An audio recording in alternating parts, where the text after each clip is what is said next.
एकीकडे मुंबईकर खड्डे, वाहतूक कोंडी आणि नागरी सुविधांच्या प्रश्नांशी झुंज देत असताना दुसरीकडे त्याच रस्त्यांवरील धक्क्यांपासून अधिक आरामदायी प्रवासासाठी बीएमसी मधील पदाधिकाऱ्यांच्या वाहनांचे अपग्रेडेशन करण्याची तयारी सुरू झाल्यानं नव्या वादाला तोंड फुटलंय.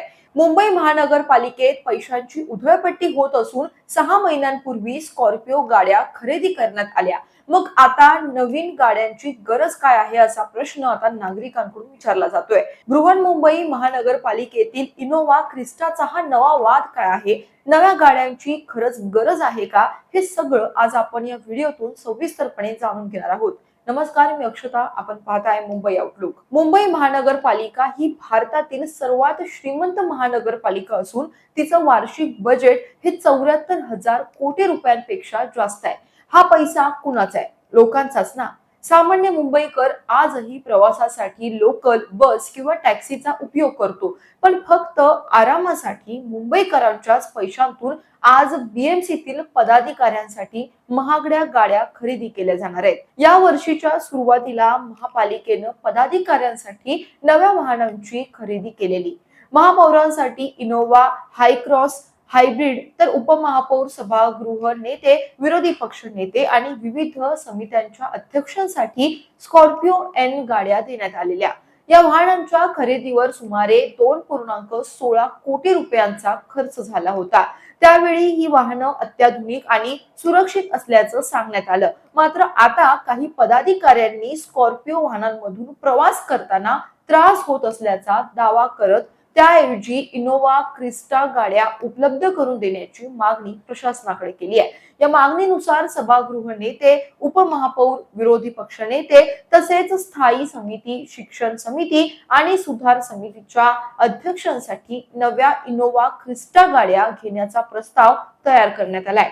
बाजारभावानुसार एका इनोव्हा क्रिस्टा वाहनाची किंमत सुमारे 25 लाख रुपये असल्यानं 6 वाहनांसाठी जवळपास 1.5 कोटी रुपयांचा अतिरिक्त खर्च पालिकेच्या तिजोरीवर पडू शकतो. त्यामुळे नुकतीच कोट्यवधींची वाहनं खरेदी करूनही पुन्हा नव्या गाड्यांची मागणी का, असा प्रश्न आता अनेकांकडून केला जातोय. सभागृह नेते गणेश खनकर यांनी इनोव्हा गाड्यांची मागणी करत सांगितलं की माझ्यासह उपमहापौर 66 आणि समिती अध्यक्षांना अनेक बैठका, भेटी, पाहणी दौरे करावे लागतात. काही पदाधिकारी खूपच लांब राहतात. सध्याच्या स्कॉर्पिओ वाहनातून प्रवास करताना शारीरिक त्रास होतो. त्यामुळे इनोव्हा गाड्यांची मागणी केली जाते. विरोधी पक्ष नेत्यांनाही अशीच गाडी मिळावी अशी मागणी करण्यात येते. तर ज्या जुन्या स्कॉर्पिओ गाड्या आहेत त्यात कार्यकारी अभियंत्यांना देण्याचा विचार केला जातोय. सूत्रांच्या माहितीनुसार सध्या वापरत असलेल्या स्कॉर्पिओ गाड्या भंगारात टाकल्या जाणार नाहीत. त्या सहाय्यक आयुक्त किंवा इतर वरिष्ठ अधिकाऱ्यांना वापरासाठी देण्याचा विचार सुरू आहे. त्यामुळे वाहनांचा अपव्यय होणार नसल्याचा दावा प्रशासनाकडून केला जात असला तरी केवळ 5 महिन्यात नव्या वाहनांची मागणी कितपत योग्य आहे, असा प्रश्न आता विचारला जातोय. या संपूर्ण प्रकरणावर राजकीय आरोप प्रत्यारोपही सुरू झालेत. माजी महापौर किशोरी पेडणेकर यांनी नव्या वाहन खरेदीच्या प्रस्तावावर आक्षेप घेत पालिकेच्या निधीचा अनावश्यक वापर होत असल्याचा आरोप केलाय. त्यांच्या मते आधीच मोठ्या प्रमाणावर वाहनं खरेदी करण्यात आली असून आता पुन्हा कोट्यवधी रुपये खर्च करण्यामागे कोणतेही ठोस कारण नसल्याचं त्या म्हणाल्या. मुंबईतील नागरिकांना मूलभूत सुविधा पुरवण्याऐवजी पदाधिकाऱ्यांच्या सोयीसाठी निधी खर्च करणं चुकीचं असल्याचं त्यांनी म्हटलंय.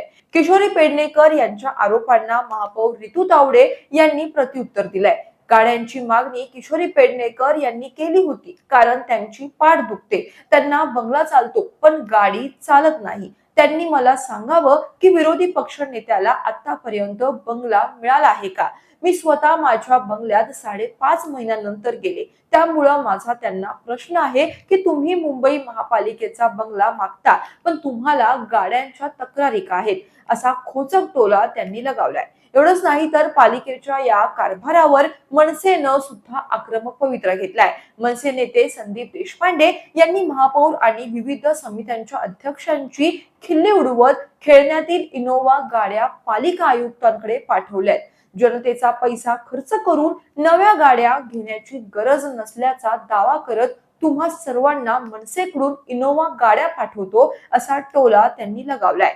मुंबईतील रस्त्यांची अवस्था सुधारण्याऐवजी त्याच रस्त्यांवर अधिक आरामात प्रवास करता यावा म्हणून नवीन वाहनं खरेदी करण्याची मागणी योग्य नसल्याची भावना नागरिकांकडून व्यक्त केली जाते. फक्त आरामासाठी लोकांकडूनच घेतलेल्या पैशांची अशी उधळपट्टी बरोबर आहे का? तुम्हाला काय वाटतं? नक्की सांगा.